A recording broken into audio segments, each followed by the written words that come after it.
মাঝরাত্রে একটা দামি কথা লয়ে যায়। হ্যাঁ, দামি কথা।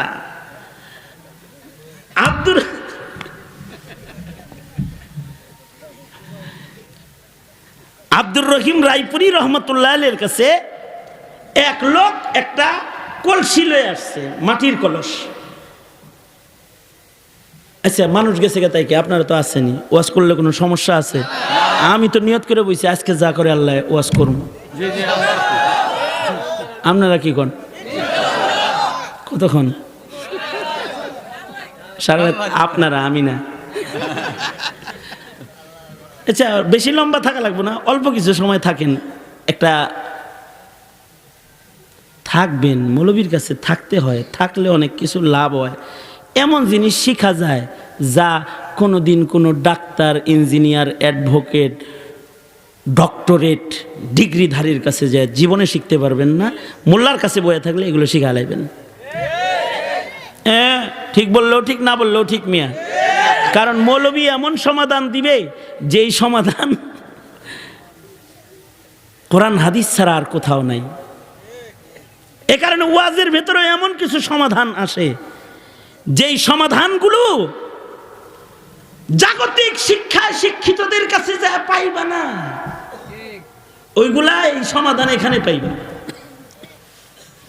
জটিল জটিল যত সমস্যা আছে সব সমস্যার সমাধান রিজালুল্লাহ উলামাদের নসিহত থেকে বেরিয়ে আসবে জাতির কাছে কিয়ামত পর্যন্ত।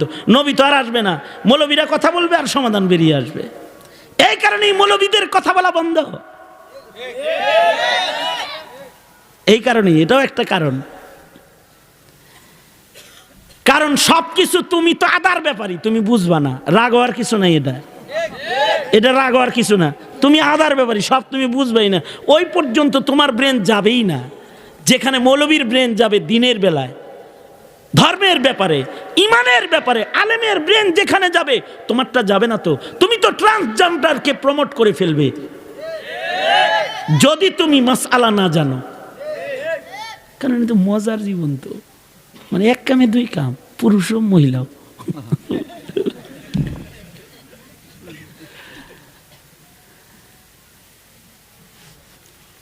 দুইটা কিচ্ছা কই শোনেন। একটা কিচ্ছা বলি, একটা কাহানি বলি, সত্য কাহানি বলি একটা। হ্যাঁ, বাগদাদে এক মহিলা মরা মানুষের গোসল দিত। আরে ওইটা পরে কইতেছি, ওইটা তো পেটের ব্যথা, ওইটা করলে তো কয়ে ফেলাইলাম, বলতেছি।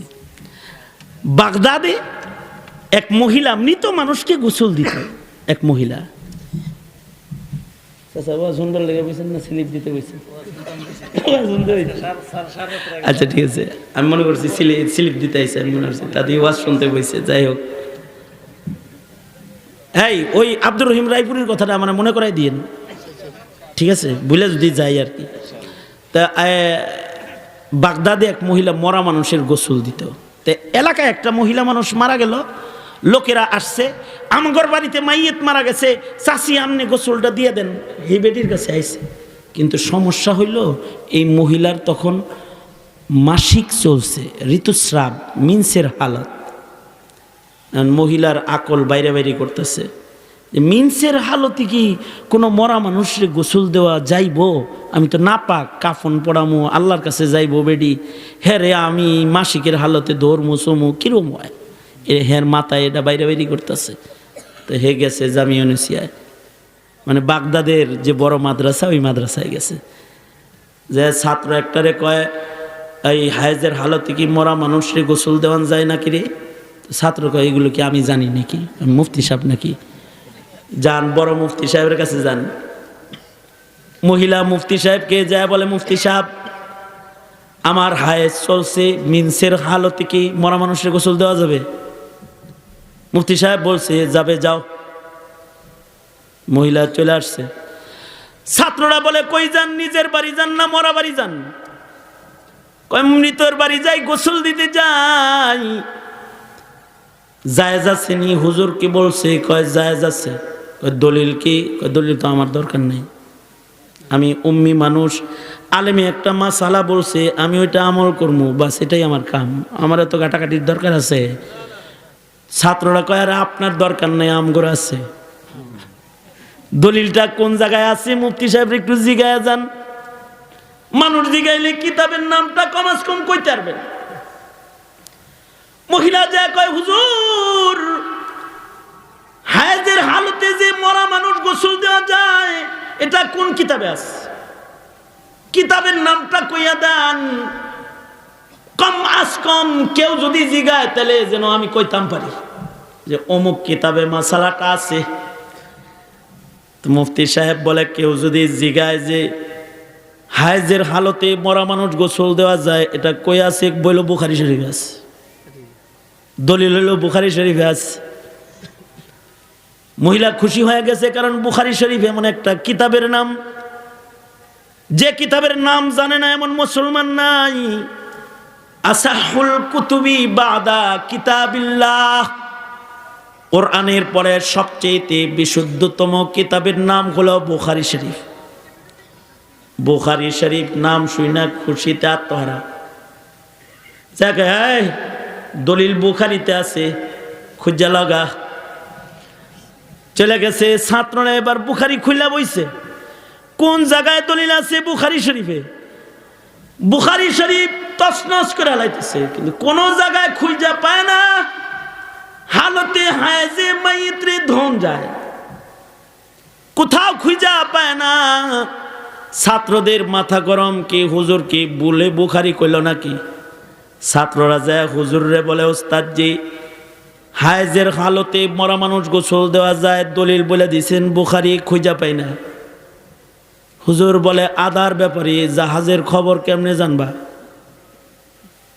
সব কিছু উপরে থাকে না, কিছু ভিতরে থাকে।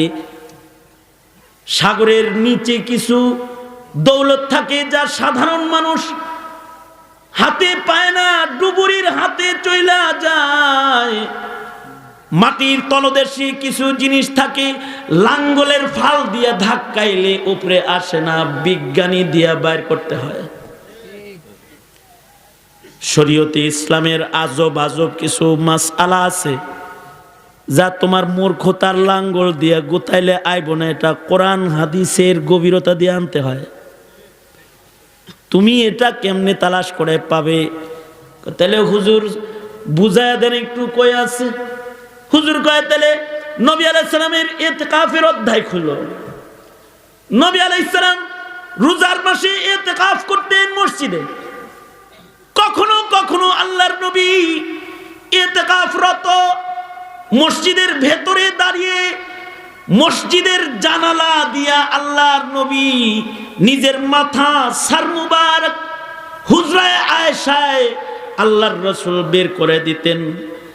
আর উম্মুল মুমিনিন হযরত আয়েশা হালতে হায়েজে মিনসের হালতে নিজের হাতে ডইলা ডইলা নবীর মাথা ধুয়ে দিত। মাসিকের হালতে যদি সাইয়্যিদুল মুরসালিন নবীর মাথা ধোয়া যায় তাহলে মরা মানুষের দাম বুঝি নবীর মাথার চাইতে বেশি হয়ে গেছে।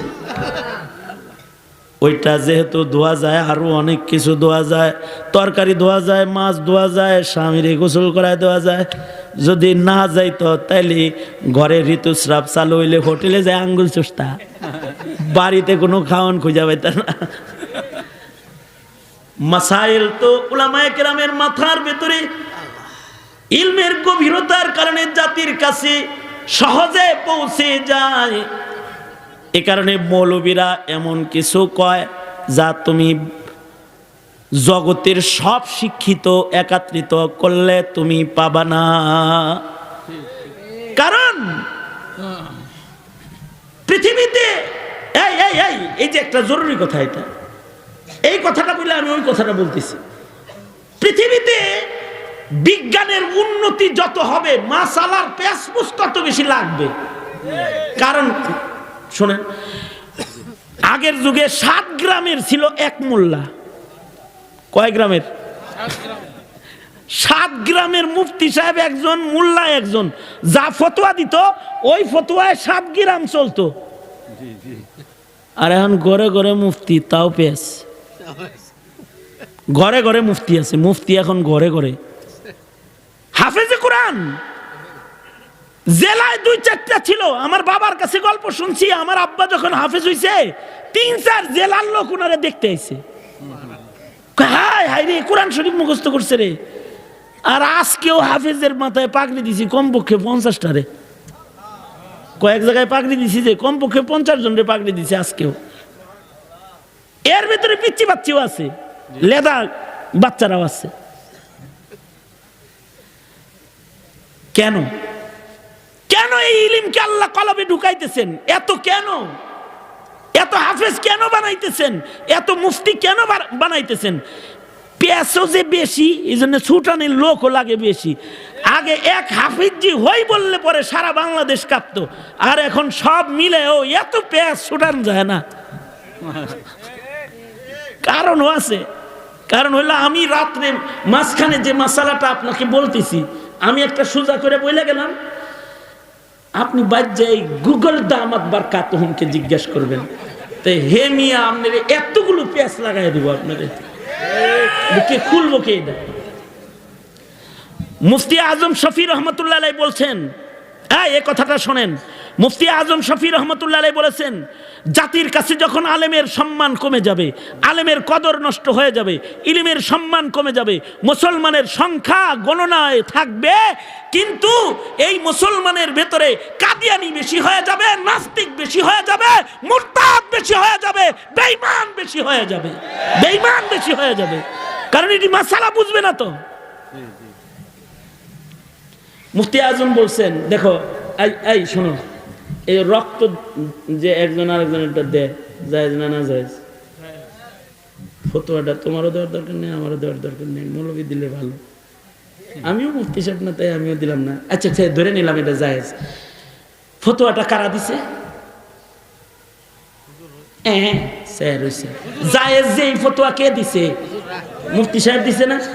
আচ্ছা এবার আলোকে সেট করা তাদের সক্ষমতা আসছে, মানে তোমারটা নিয়ে আর একজনকে সেট করে দিব।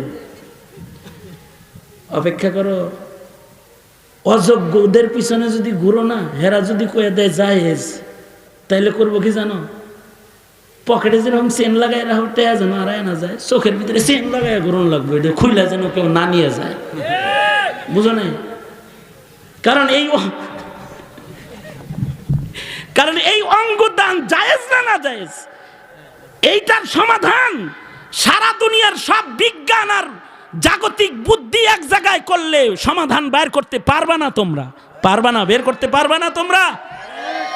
ওই যে আমি মুরাদনগরে এক জায়গায় মাহফিলে গেছি, মাহফিলে যাওয়ার পরে আমাকে বলে কি, এক লোক এসে আমারে কয়, হুজুর আমরা 2 জন মিলে একজন। কয় কি এটা 2 জন মিলে? 2 জন মিলে একজন কেমনে? আচ্ছা আচ্ছা শুনেন,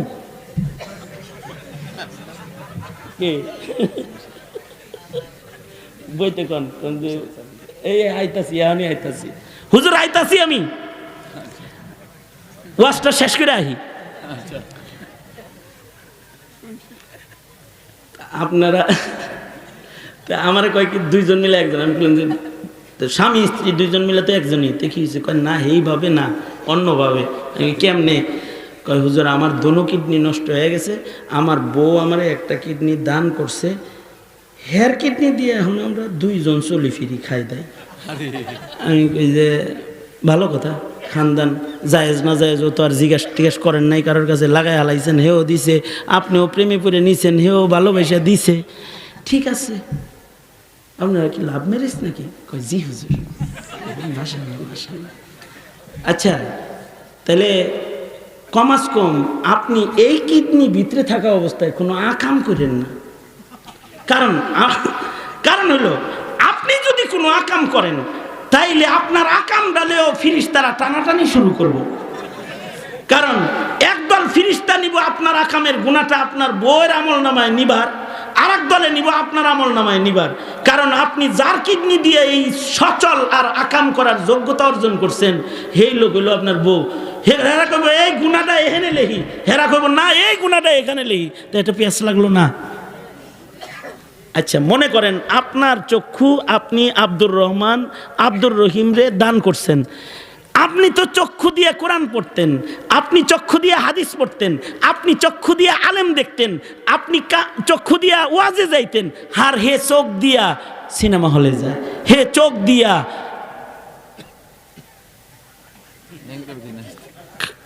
খালাতো বোন, মামাতো বোন, চাচাতো বোন, বিয়াইন এগুলোর লগে টাঙ্কি মেরে বেড়ায়। আপনার দেয়া চোখ দিয়া সে পিস্তলের বাট টেনে মানুষের খুলি উড়ায়। এবার প্রশ্ন হলো, আপনার দেয়া চোখ দিয়ে সে যে অপরাধগুলো করলো, এই অপরাধের সাজা কি শুধু যে করলো সে পাবে, নাকি আপনার চোখ দিয়ে করার কারণে আপনার কাছ থেকে আল্লাহ হিসাব নিবে? কারণ হলো আল-ইয়াউমা নাখতিমু আলা আফওয়াহিহিম ওয়া তুকাল্লিমুনা আইদিহিম। এই হাত কথা বলবে, পা কথা বলবে, চোখ কথা বলবে, কান কথা বলবে, সব কথা বলবে। বুঝেন নাই? এই শোনেন, আরেকটা কথা বললেই ফেলাই। মুফতি আজম শফি রহমতুল্লাহ আলাইহি বলছেন, ওয়েট অ্যান্ড সি, একটু অপেক্ষা করো। এখন তো বিজ্ঞান চোখ খুলা চোখে লাগায়, কিডনি খুলা আরেকজনের কিডনির জায়গায় লাগায়, কয়দিন পরে বিজ্ঞান একজনের নুনু কাইটা আরেকজনের জায়গায় লাগাই দিবে। এ অসম্ভব কিছু না। যেই বিজ্ঞান দুই গাছরে একটা বানাইতে পারে, এক গাছে দুই ফল ঝুলাইতে পারে, যেই বিজ্ঞান কলারে কলা গাছ থেকে নিয়ে বারান্দার ভিতরে ঝুলায় রাখতে পারে, যেই বিজ্ঞান, সেই বিজ্ঞান যে তোমারটা নিয়ে আর একখানে টিস করে লাগাই দিতে পারবে না, এর কি গ্যারান্টিটা আছে বলো? হইতেই পারে। এই যেই বিজ্ঞান মায়ের রেহেমকে পেটের থেকে সরায় টিউবে ঢুকায় দিতে পারে, টেস্ট টিউব বেবি, কি নতুন শুনলা? মঙ্গল থেকে আনছি, পুরান খবর। যেই বিজ্ঞান মায়ের রেহেমকে টিউবে লাগাই দিতে পারে, সেই বিজ্ঞান তোমার একটা নড়াচড়া করার জায়গাটা চেঞ্জ করে আরেকজনের জায়গায় ঢুকাই দিতে পারে না? পারে তো। যদি এটা 5 বছর পরে অথবা 10 বছর পরে এমন কোনো খবর তোমার কানে আসে, অথবা 200 বছর পরেও যদি এমন কিছু বিজ্ঞান দেখায়া দেয়, এখন প্রশ্ন হলো, আর যদি এই পুরুষত্ব দিয়া কোনো বুড়া মানুষ জোয়ানের পুরুষত্ব কিনা যদি বিয়া করে আলায়, আর যদি কোনো বাচ্চা হয়ে যায়, এই বাচ্চাটা এখন কি হালাল জাদা হবে নাকি হারাম জাদা হবে? এই বাচ্চাটা আব্বা বলে কাকে ডাক দিবে? যার কাইটটা নিয়ে লাগাইছে হেরে ডাক দিবে, নাকি যার শক্তি ব্যবহার করেছে তাকে আব্বা বলে ডাক দিবে? তোমার দুনিয়ার সব শিক্ষা একত্রিত করলেও সমাধানে তুমি পৌঁছতে পারবে না। সমাধান দিতে লাগবে কোরআন, এছাড়া কোনো নবী এসেও সমাধান দিবে না, তোমার কেউ সমাধান দিবে না। সেই মৌলবীর কাছে বসতে তোমার কষ্ট লাগে? কেন কষ্ট লাগে? যার কষ্ট লাগে তার ফ্যামিলিতে কাদিয়ানি জন্ম নেয়, যাদের কষ্ট লাগে তাদের ফ্যামিলির ভেতরেই নাস্তিক জন্ম হয়ে যায়, মুরতাদ জন্ম হয়ে যায়, বেঈমান জন্ম হয়ে যায়, বেঈমান জন্ম হয়ে যায়।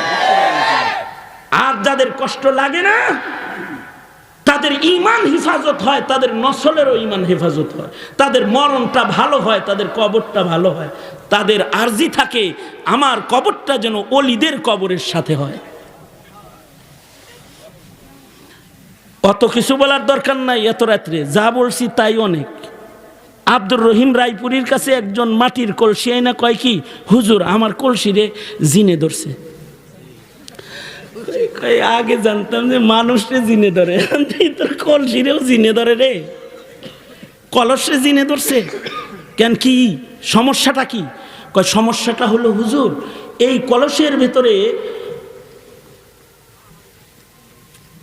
কলসের ভিতরে মিঠা পানি রাখলে তিতা হয়ে যায়। আব্দুর রহিম রায়পুরী রহমতুল্লাহ আলাইহি বললেন, নিশ্চয়ই এ কলসটি এমন কুমার বানিয়েছে যেই কুমারের মাটিগুলো গুরুস্থানের মাটির পাশের কোনো ক্ষেতের মাটি।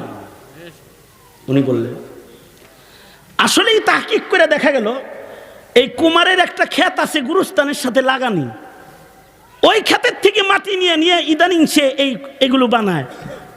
তার মানে হলো আব্দুর রহিম রায়পুরী বলতেছেন, কবরটা যদি খালি দুষ্ট লোকের কবরের লগে হয়, তাইলে দুষ্ট লোকের কবরের আযাবের ধাক্কা নেককারের কবরে পড়ে যায়।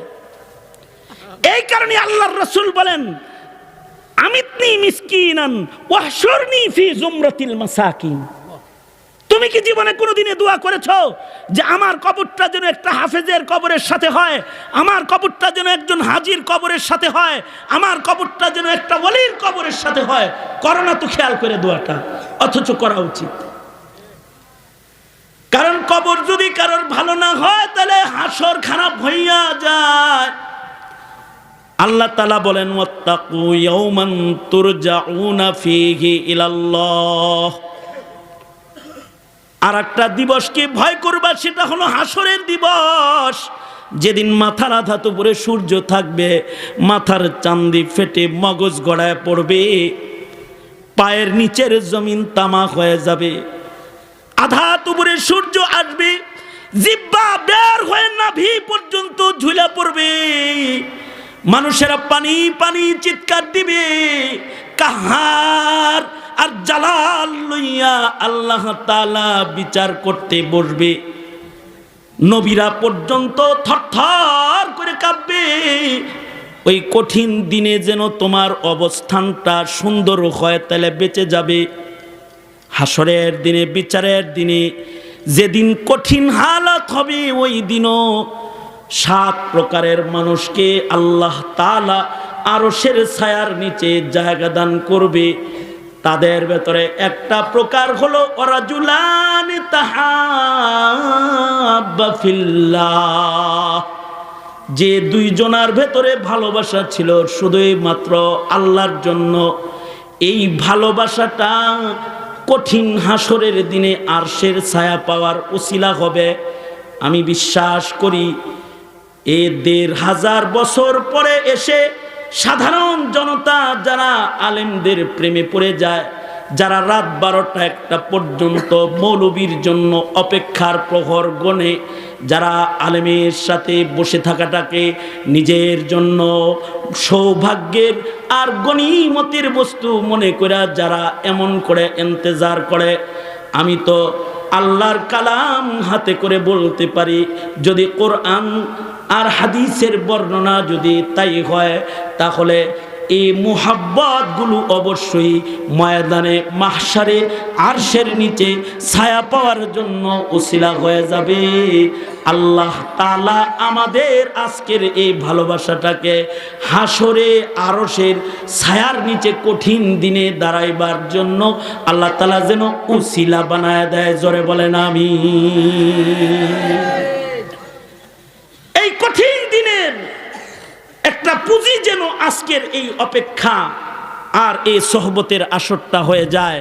এই তামান্না, এই আরজু আল্লাহ পাকের কাছে করেই আল্লাহ তাআলা আমাদেরকে মরণের কঠিনতা, হাসরের কঠিনতার থেকে পরিত্রাণ দিয়ে যেন রহমতের ডাকে রহমতের ছায়ার নিচে জায়গা দেয়।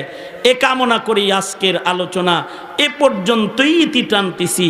जो कुछ हुआ या रब तेरे करम से हुआ, जो कुछ होगा तेरे करम से ही होगा।